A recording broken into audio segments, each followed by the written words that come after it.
할렐루야. 우리 옆에 계신 분에게 당신은 존귀한 자입니다. 당신은 존귀한 자입니다. 하나님의 은혜와 위로하심이 여러분과 함께 하시기를 주님의 이름으로 축복합니다. 제가 군에 입대했을 때 6주간의 훈련을 마치고 퇴소하는 날 부모님이 오셨습니다. 연병장에 수천 명의 군인들이 서 있는 거예요. 똑같은 옷을 입고 똑같은 모자를 쓰고 똑같은 신발을 신고 서 있는 것입니다. 그런데 저 멀리서 어머니가 저를 알아보는 거예요. 어머니가 저를 알아보시는 거죠. 연병장에 수많은 군인들이 있지만 어머니는 다른 사람들에게는 아무 관심이 없으셨습니다. 오직 한 사람에게만 관심이 있는 거죠. 당신의 아들에게만 관심이 있으신 것입니다. 세상에 수많은 사람들이 있지만 하나님의 관심은 오직 하나님의 자녀들에게만입니다. 지금 이 시간 하나님이 저와 여러분에게 함께 하셔서 우리의 예배를 받으시는 줄 믿으시기 바랍니다. 우리를 지켜보시기를 원하시는 것이죠. 어머니가 저를 알아볼 수 있었던 이유는 어머니의 마음에 항상 제가 있기 때문입니다. 우리는 마음에 있는 것을 찾게 되고 우리의 마음에 있는 것이 보여지게 됩니다. 평소에 우리의 마음속에 품고 있는 것이 보여지게 되어 있는 거죠. 우리 신앙생활도 마찬가지입니다. 우리 마음에 무엇을 품고 있는가에 따라 우리의 삶이 달라지더라는 것입니다. 평소에 여러분이 마음에 품고 있는 것들이 여러분에게 보여지는 거예요. 저와 여러분 가운데 우리 주님이 보여지기를 주님의 이름으로 간절히 축원합니다. 우리 마음에 주님을 품고 있으면 주님이 보이는 거죠. 오늘 본문에 보시면 주께서 내 원수의 목전에서 내게 상을 베푸시고 기름으로 내 머리에 바르셨으니 내 잔이 넘치나이다. 주님께서 내 원수의 목전에서 지금 내 눈앞에 원수가 있다는 것입니다. 다른 사람의 원수가 아니라 내 원수라고. 바로 내 눈앞에 있다는 거예요. 그러면 뭐가 보이는 것이 정상인가 하면 원수가 보이는 것이 당연하죠. 내 눈앞에 내 원수가 있는 거예요. 그런데 오늘 성경을 보시면 다윗은 원수만 보이는 것이 아니더라는 것입니다. 육의 눈으로 보이는 것이 전부가 아니더라는 거예요. 그 원수가 있음에도 불구하고 살아계신 하나님이 보이더라는 것입니다. 다윗은 지금 원수가 내 앞에 있음에도 불구하고 내게 상을 베푸시는 그 하나님을 보고 있는 것입니다. 그 마음에 하나님을 품고 있기 때문에 하나님은 상을 차리셔서 나를 위로하시는 그 하나님이십니다. 바울과 아세라 선지자 850명을 죽이고 돌아서서는 로뎀나무 아래에 가서 죽겠다고 하는 게 엘리야예요. 근데 그 엘리야를 내버려 두지 않으시더라는 것입니다. 하나님은 천사를 보내어 어루만져 위로하시고는 일어나 먹으라고 하시는 것입니다. 상을 차려주시는 거죠. 예수님이 부활하신 것을 보고도 나는 이제 고기나 잡으러 가겠습니다. 나는 이제 고기나 잡으러 가겠습니다. 인생에 아무런 희망을 갖지 못하고 실망에 사로잡혀 있고 낙심하는 그 베드로에게 부활하신 주님이 찾아가셔서 아침을 차려주시더라. 여러분이 병들어 누워있을 때 아니면 너무너무 힘들 때 밥 한 술조차 떡이 힘들 그때 낙심되고 절망되어서 아무것도 하기 싫을 때 누군가 여러분 곁에 찾아와 같이 밥 먹자고 하고 또 정성으로 밥상을 차려주고 위로해 줄 때 기분을 상상해 보십시오. 참 감사하고 또 힘이 나는 것입니다. 우리 주님의 위로하심은 바로 이런 거라고 다윗은 말씀하시는 것입니다. 하나님 위로하심이 이 아침에 말씀으로 저와 여러분 가운데 깨달아지기를 축원합니다. 하나님 위로하심이 저와 여러분과 우리 교회 가운데 함께 하시기를 주님의 이름으로 간절히 축원합니다. 원수가 지금 내 앞에 있음에도 불구하고 내 머리에 기름을 바르신다는 거예요. 우리가 너무 힘들면은요, 자존감이 상실됩니다. 평소에는 그냥 그렇게 살아가는 것 같은데, 내가 너무너무 힘들면 내가 왜 사는가 싶기도 하고, 때로는 내가 너무 초라해 보이기도 합니다. 그때 주님이 기름을 발라주시면서 너는 존귀한 자라고 말씀하시는 것입니다. 너는 존귀한 자라고 하시는 거죠. 사랑하는 성도 여러분, 우리 인생이 아무리 힘들고 어려운 순간에도 하나님은 저와 여러분을 버리시지 않고 우리와 함께 하시는 줄 믿으시기 바랍니다. 우리의 마음에 주님을 품고 있으면 그 하나님이 보여지는 것입니다. 그 하나님 힘든 인생의 여정 가운데 보여지게 되기를 주님의 이름으로 간절히 축원합니다. 우리에게 상을 차려주시기를 그토록 원하시고, 우리에게 기름을 바르셔서 너는 존귀한 자.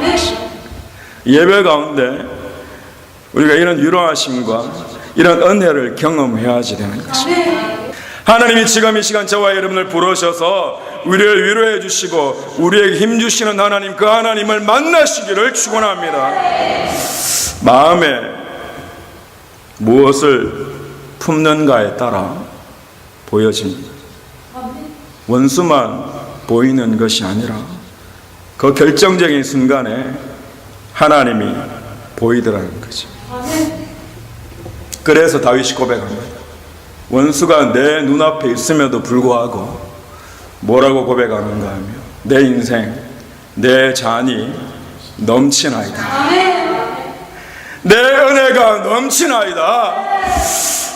우리 눈으로 보이지 않는 그 하나님을 저와 여러분은 마음에 품고 있으면서 영적으로 하나님을 바라보게 되어 하나님의 놀라운 힘을 공급받는 인생 되시기를 주님의 이름으로 간절히 축원합니다. 하나님은 살아계십니다. 하나님은 살아계십니다. 살아계신 하나님은 저와 여러분과 함께 하십니다. 우리와 함께 하시는 그 하나님을 우리는 믿고 있는 것입니다. 그 하나님 우리를 절대로 내버려 두지 않는 거예요. 사무엘상 24장과 26장에 보면은 다윗이 자신을 죽이려는 사울 왕을 2번이나 살려줍니다. 사울은 자신을 죽이려고 하는데 다윗의 원수인 거죠. 내 눈앞에 있는데 2번이나 살려주더라는 것입니다. 한 번은 다윗이 굴 속에 숨어 있는데 용변을 보기 위해 사울 왕이 굴에 들어오는 거예요. 부하들은 이때다 하고는 사울을 죽이자고 합니다. 다윗이 뭐라고 하나요? 하나님의 기름 부으신 왕을 죽일 수 없다고 하는 것입니다. 그래 사울 왕의 옷자락만 칼로 베는 거죠.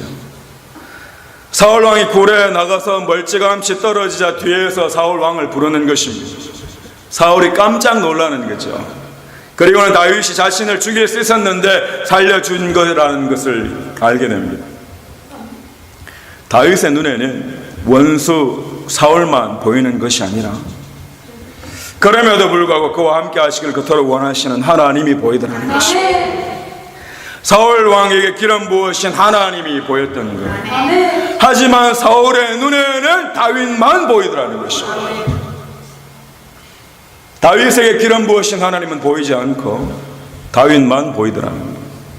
하나님이 보이는 다윗은 사울을 살려두고 하나님이 보이지 않는 사울은 다윗을 죽이려고 합니다. 그런데 결국은 하나님이 보이지 않는 사울이 죽게 되는 거죠.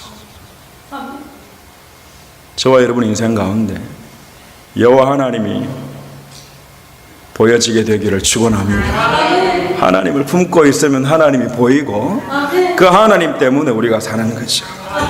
결국 여러분의 마음에 무엇을 품고 있는가가 결정되어집니다. 우리 안에 세상의 것들만 가득 품고 있는 인생이 아니라 하늘의 것이 품어지게 되기를 축원합니다. 하나님이 보이기 시작하면 인생 시작되어지는 거예요. 원수인 사울을 죽이기만 하면은 자신이 왕이 되는 것입니다. 저 사람만 제거하면 내가 높아지는 거예요. 하나님이 주신 좋은 기회라고 생각할 수 있을지 모릅니다. 하지만 그렇지 않아요. 우리 인생의 모든 문제는 여호와 하나님의 손에 달려 있는 줄 믿으시기 바랍니다. 하나님의 손에 달려 있는 것입니다. 우리 앞에 원수를 두신 이유도 다 있다는 것입니다. 저와 여러분의 인생 앞에 원수 같은 자가 있는 것도 여호와 하나님의 뜻인 줄 믿으시기 바랍니다. 그 원수를 통해 우리는 더 크신 하나님의 은혜를 경험하고 더 깊으신 하나님의 은혜를 경험하게 되어지는 것입니다. 하나님이 하시더라. 여러분, 힘들고 어려운 상황도 하나님이 다 하시고 그것을 통하여 저와 여러분을 위로하시길 원하시고 우리를 만나주시기를 원하시고 우리에게 능력 주시기를 원하시더라는 것입니다. 나를 위로하시는 하나님을 만나고 나를 높여주시는 그 하나님을 만나서 결국에 저와 여러분은 내 잔이 넘치나이다, 우리 교회가 내 잔이 넘치나이다 고백할 수 있는 교회 되기를 축원합니다. 원수 앞에서도 고백하는 거예요. 매일같이 문제만 이야기하는 사람들의 공통점은 자신의 기준으로만 살기 때문입니다. 내 마음속에 문제만 가득하면 문제만 보이더라는 거예요.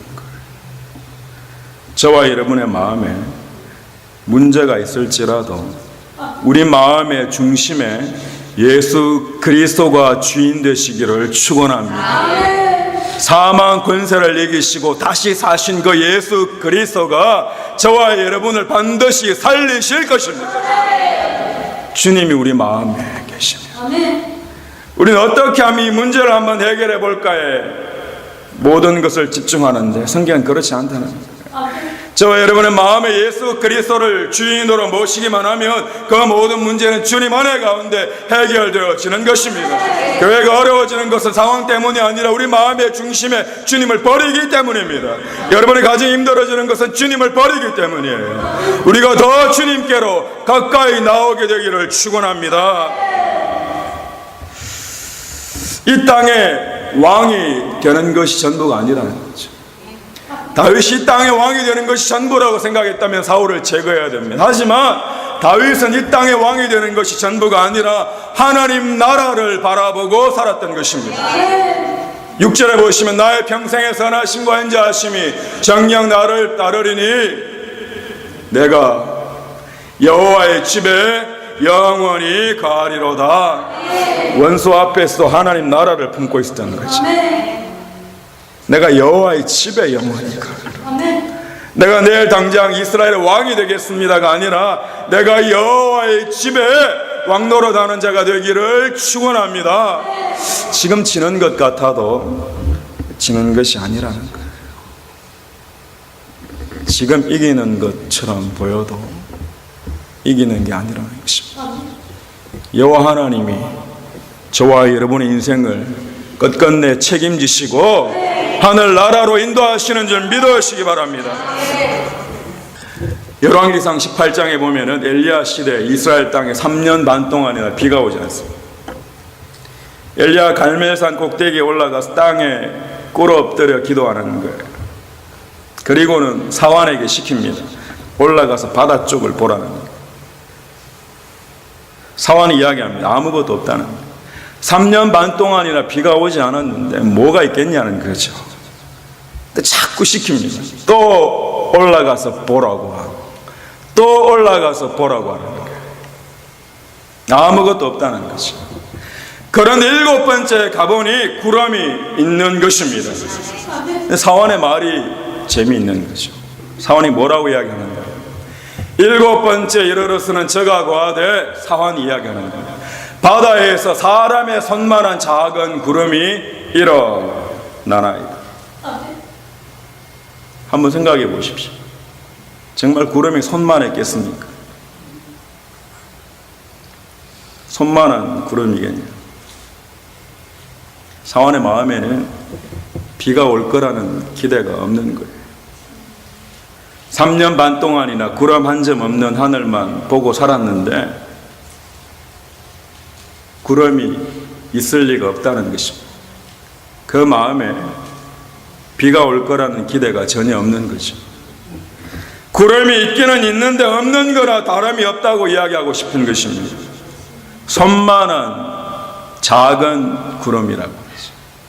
하나님 우리 인생 가운데 놀라운 기적을 베푸시기를 원하셔도 우리 마음에 그 기적에 대해 믿지 못하면 아무런 능력도 일어나지 않는 것입니다. 기적이 저와 여러분 인생 가운데 시작되었음에도 불구하고 아무것도 없는 것처럼 여기는 자가 있고, 그 누구는 그 구름을 바라보고 하나님 역사하실 것을 믿음으로 고백하는 자가 있더라는 거예요. 여러분, 혹시 손만한 작은 구름이 보이십니까? 하나님은 저와 여러분과 함께 하셔서, 반드시 저와 여러분과 함께 하셔서 하나님의 뜻이 저와 여러분 인생 가운데 이루어지는 줄 믿으시기 바랍니다. 엘리야는요, 그 구름을 통해 하나님을 보는 거고, 사화는 구름만 보더라고요. 그렇죠? 여러분 인생 가운데 펼쳐지는 일만 보는 것이 아니라 그 일을 이루시는 여호와 하나님이 보여지시기를 축원합니다. 우리 교회를 향하신 하나님의 마음이 깨달아지고, 여러분 가정을 향한 하나님의 계획하심이 보여지고, 우리 인생을 붙잡고 계신 그 하나님이 비록 작은 구름처럼 보일지라도 하나님은 작은 구름이 아니라 하나님의 능력은 곧 우리 가운데 임하게 될지어다. 하나님께서 가나안 땅을 약속하신 거죠. 하나님이 약속하신 거죠. 정탐꾼을 보내더라는 거예요. 그런데 하나님의 약속은 보이지 않는 거예요. 하나님의 약속은 보이지 않고 사람만 보이더라. 아낙 자손만 보이는 것입니다. 조금 자신들보다 대단한 사람들 보고 나니 뭐라고 이야기하는가 하면 자기 스스로를, 하나님과 함께하는 자기 스스로를 낮추어 겸손이 아니에요. 하나님이 함께 하심이 보이지 않을 뿐입니다. 여러분이 스스로 너무 초라하게 이야기하는 건 여러분 겸손한 것이 아니라 나와 함께 하신 하나님을 믿지 못하기 때문이에요. 쓸데없는 부분에 교만해지고 쓸데없이 겸손이 아닙니다. 여러분, 자신을 뭐라고 이야기하는가 하면 메뚜기 같다고 표현합니다. 하나님이 함께 하시는데 스스로 메뚜기 같다고 이야기할 수 있나요? 아니죠. 상대방이 자신들보다 조금 대단해 보이면 기가 죽어서는 나는 메뚜기 같다고 하고, 상대방이 나보다 조금 나아 보이면 나는 아무것도 아니라고 하는 거죠. 우리 안에 있는 모습입니다. 우리는 눈에 보이는 것이 전부가 아니라는 것을 알아야 합니다. 아멘. 오늘 말씀을 통하여 저와 여러분은 우리와 함께 하시는 하나님, 나와 함께 하시는 하나님, 아멘. 상대방과 함께 하시는 하나님, 아멘. 나와 함께 하시는 하나님, 여러분과 함께 하시는 그 하나님이 보여지게 되기를 축원합니다. 아멘. 조금 내가 남보다 나으면 막 대단하고, 내가 조금 모자란 것 같으면 막 기가 죽어 있고, 아니라는 거죠. 아멘. 하나님이 우리와 함께 하시고 우리 교회와 함께 하시고 여러분의 가정과 함께 하시는 줄 믿으시기 바랍니다. 이사야 60장 2절 말씀 보시면, 보라 어둠이 땅을 덮을 것이며 캄캄함이 만민을 가리우려니와 오직 여호와께서 내 위에 임하실 것이며 그 영광이 내 위에 나타나리니. 온 세상이 다 캄캄할지라도 하나님의 영광은 반드시 하나님의 자녀들에게 임하게 되어 있다는 것입니다. 다 밝아도 여러분 가운데 하나님의 영광이 임하지 않으면 아무것도 아니에요. 하지만 성경은 뭐라고 말씀하시는가 하면, 온 세상이 캄캄할지라도 하나님의 영광은 저와 여러분 가운데 임할지어다 하시는 것입니다. 하나님의 은혜와 영광이 저와 여러분 가운데 함께 하시기를 주님의 이름으로 간절히 축원합니다. 우리 마음속에 주님을 품고 있으면 하나님이 보여지기 시작하고 그 하나님이 일하시기 시작하는 것입니다. 아멘. 말씀을 정리하겠습니다. 우리 앞에 원수가 있는 그런 절박한 상황 가운데에도 하나님은 우리와 함께 하시는 줄 믿으시기 바랍니다. 아멘.